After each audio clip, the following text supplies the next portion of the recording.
Hey, Darcy here for an update on Mind Sculpt Economics and a boomer bust about us going back to school, opening on Tuesdays, and adjusting our hours from opening at 2 p.m. to opening at 4 p.m. and staying open till 9.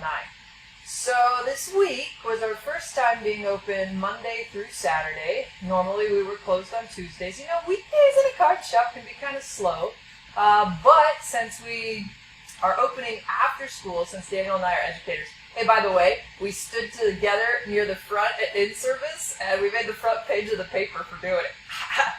Didn't mention our names or anything, but it's a cool picture. Sent it to Grandma. But we're back at school, and the card shop is still going, and my dad, Randy, works Monday, Tuesday, and Wednesday. I'm in here on Thursdays and any other day they need me. It's kind of how we all work. And my husband works Fridays and Saturdays, which are mainly the magic days. So now we have a new day, Tuesday, that has nothing on the calendar. So what do we add? Well, we got Dungeons and Dragons nights already. We got Yu-Gi-Oh! We have Magic nights. We have 2 or 3 Magic nights a week. We have Warhammer communities. We have board games. But the game we haven't supported in events yet is my son's favorite, Pokemon. So with opening up Tuesday, our plan, now I can tell you our numbers on our first Tuesday that we were ever open, but I'm just going to tell you it was slow. You don't need to know the exact numbers. They're a little embarrassing. I didn't make any money if I had to pay my worker. Good thing my dad thinks he's building up my inheritance by working very cheap, maybe even free. But what we're going to do on Tuesday is we're going to make a kid-friendly atmosphere. We're going to call it Trainer Tuesday, and we're going to support Pokemon. And what we're going to do is you can have kids come in and play. My son will be here. He's 6, and it's basically going to run like an after-school program where kids can come in and play, trade, and learn. The reason we're calling it Trainer Tuesday and not just Pokemon Tuesday is my dad actually knows how to play Pokemon. He's pretty good at the Pokemon online game, and we're going to train the kids how to play correctly, so they're not just buying Pokemon cards and having no idea how to play the actual game. We're going to train them how to tell rarity, and we're going to train them how to look up value and make fair trades. Now, one of the first things I noticed with Pokemon is we had a lot of kids that were ready to, sell their cards, grow up, trade in, whatever they were thinking, over summer especially when they didn't have their friends from school. And one of the kids came in, and we were talking about his card value, and I said, well, I could probably offer you this. And he's like, but I spent over $300 getting these cards. And we talked a little bit about, opening pack value and that kind of thing, and buying at Walmart and how it's extra prices. But the main thing we talked about is I asked him if he knew how to tell rarity, and he said, no, I have no idea. I asked him if he could show me his top 5 most valuable cards, and he's like, well, these are the shiniest.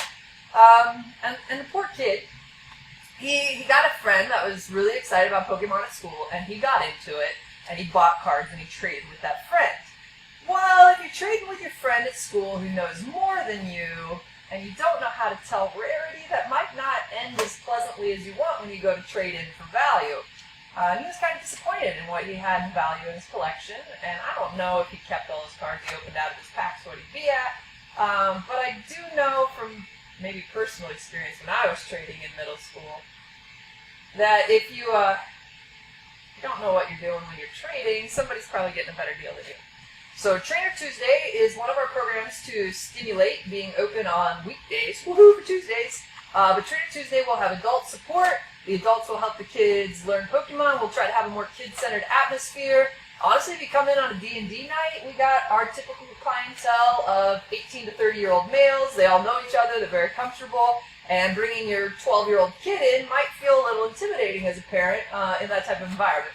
But Tuesdays are specifically built for parents and younger Pokemon players. And the idea is we won't host the most competitive tournaments. We'll have a lot of fun. The most recent deck we picked up with my son, let's see, that's the Lycanroc deck. That's this one. So here is the deck. My son hasn't actually played many games with it, but he's played a lot with it. He opens it up, he looks at them, he says, Mom, I'm Lycanroc. Lycanroc, like.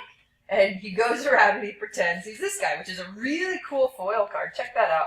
The art on it is pretty nice. Lycanroc's a wolf-type Pokemon. Rockruff is a puppy-type Pokemon. They're really cute. And besides the reading and math that we get in with Pokemon, we also get some creative, imaginative play.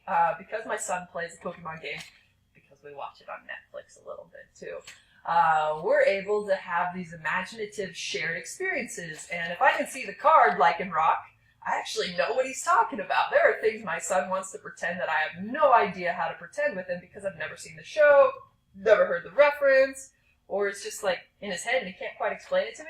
But Pokemon's a different level because he can tell me, well, actually, he likes to play Pokemon Harry Potter lately, so he's like, Mom, you're Hermione, and I'm a Lycanroc, and we're going to use this Great Ball together, and we're going to go capture this Pokemon, this legendary Pokemon. Usually it's somebody like Moltres or Articuno. You know, he likes the birds. But we play together.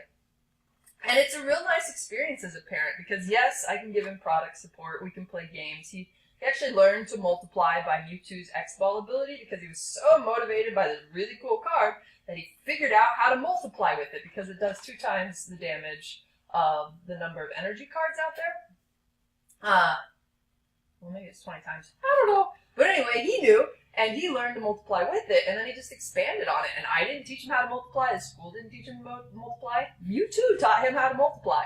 He's a motivated kid in that sense, but the way you get your kids motivated is you make them have fun. So you hand them a deck of Lunalala, or maybe they like the sun out of Pokemon Sun and Moon, so they get Solgaleo. And what you're giving them there is an experience that enriches their imagination, that lets them play in a child world, but with real-world skills. This is definitely stealth learning.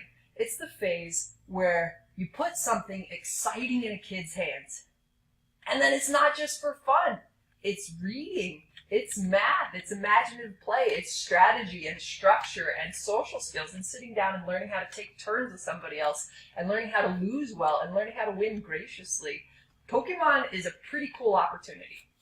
Now, whether or not you like the idea that kids go around and capture pocket monsters with balls, like Great Balls, Ultra Balls, that can't really happen in the real world, kids do like it. And there's something about the imagination. There's a lot of games that include the imagination in here. We got like Once Upon a Time, which is a storytelling card game. We got Pokemon. But the truth of it is, kids are motivated by the ability to pretend, by the ability to think of the world in different structures than reality. Because my kid's got to wake up in the morning. He's like, oh, I don't want to wake up. And then he's got to get dressed. He's like, oh, I don't want to get dressed. And then he's got to go to school. And he has to do what other people tell him to. And he has to follow rules and structures. And you know what? He loves school, and he's good at that. But the chance to own the creation power of an imaginative world, to be able to take a Pokemon card and pretend he's that Pokemon, and then play in a world where the rules aren't all made up by some adult, that's a beautiful experience for a child. Now, my son's 6, and you know what? The 10-year-olds or the 12-year-olds or the 16-year-olds who play Yu-Gi-Oh! Or Pokemon, they might do it in different ways. But I'm telling you, parents, Trainer Tuesdays are a really good opportunity for you because we can help you take those cards and make them more than just fun or just naming a Pokemon. We can help you learn how to play the game that includes reading and math and all those social skills and all those soft skills of turn-taking, long-term thinking, and delayed gratification.